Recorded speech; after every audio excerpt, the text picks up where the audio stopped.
Bora te atualizar sobre o Vasco, que tenta devolver Pedrinho ao comando da SAF nas próximas horas. E aí, torcedor, tô trazendo aqui um corte atualizado cheio de notícias.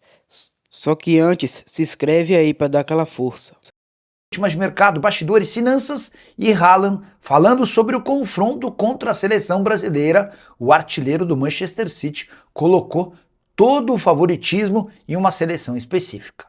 Fala aí pessoal, sou Jorge Nicola, bem-vindos a mais um vídeo do canal. Sempre bom ter vocês por aqui, sem perder tempo. Pedir para deixar like, se inscrever no canal e ativar as notificações. E Haaland falou sobre o confronto de Brasil e Noruega. Sim, a Noruega venceu nessa terça-feira a Costa do Marfim por 2-1, um jogo bem equilibrado. A Noruega abre o placar com um golaço de Nusa, a Costa do Marfim chega ao empate com o Diallo, mas na reta final da partida, aproveitando-se de um bom passe da direita, o Haaland só teve o trabalho de colocar para dentro do gol, assegurando a vitória da Noruega, adversária do Brasil. O jogo marcado para New Jersey, MetLife Stadium, no próximo domingo às 5 da tarde.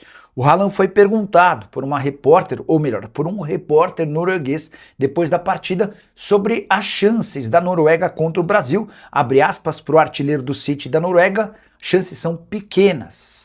Depois ele completou: nem acredito que vamos jogar contra o Brasil nas oitavas. E aí a diferença de tratamento, né? Enquanto Keito Shiagai, atacante inexpressivo da seleção japonesa, reserva da seleção do seu país, disse que o Brasil já não era o mesmo e que daria para enfrentar de igual para igual. O Haaland, na condição de alguém que marca mais gols do que tem jogos na seleção norueguesa, tratando a seleção brasileira com tanto respeito, acho até que ele está querendo jogar a responsabilidade, como já havia feito antes do confronto contra a França, em que ele confirmou ou defendeu a decisão do técnico norueguês de poupar todos os titulares, afirmando que a França venceria de qualquer jeito. Seleção norueguesa que teve o melhor ataque, o ataque mais positivo de todas as seleções que disputam o Mundial nesse ciclo de Copa do Mundo, mas que levou gols em todas as partidas dessa Copa do Mundo. Foram 34 jogos nesse ciclo e 37 gols sofridos. Ataque excelente, mas defesa que deixa bastante a desejar. Para mim, o Brasil é favorito, sim senhor, contra a Noruega. Gostaria de saber a sua opinião. Já use espaço para comentário e registre o que você pensa, beleza? Para falar sobre o Vasco e a busca desenfreada de torcedores organizados do Vasco por Samantha Longo.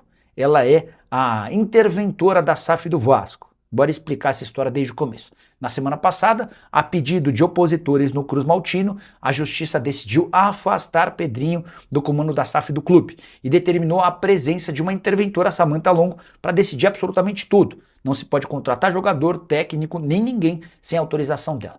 O que o pessoal das organizadas do Vasco fez? Primeiro, manifestação no domingo de apoio a Pedrinho e também a venda da SAF para Marcos Lamáquia e também seu pai Zé Roberto Lamáquia, os donos da Crefisa. Pois bem, nessa terça-feira, todos os líderes das principais organizadas do Vasco foram até o prédio da SAF Cruz Maltina, com a ideia de conversar com a Samantha Longo. Eles queriam entender sobre reforços, planejamento, contratações e como é que vai funcionar se o Pedrinho não conseguir voltar via justiça a comandar o clube. Só que eles foram informados de que a Samantha não estava no prédio da SAF do Vasco e desde que ela foi nomeada interventora na semana passada, ela só apareceu uma vez para dar expediente, o que causou enorme irritação. Um dos líderes de organizada disse, abre aspas, ficamos perplexos de saber que ela veio trabalhar uma única vez, diante de toda essa dificuldade pela qual passa o Vasco. Os organizados prometeram que farão um mutirão para encontrá-la, seja onde for, com a ideia de fazer cobranças e registrar que os torcedores organizados são contrários a essa decisão da justiça. Para eles, o Pedrinho volta ao comando da SAF e a venda da SAF para o José Roberto Lamáquia e seu filho Marcos Lamáquia precisa ser confirmado o mais rápido possível. A saideira sobre o Cruz Maltino, o Vasco informou que acertou a extensão do contrato de empréstimo com o Robert Renan, que fica até o fim da temporada. Curtiu o vídeo para falar sobre o Vasco e a tentativa de devolver Pedrinho ao comando da SAF nas próximas horas.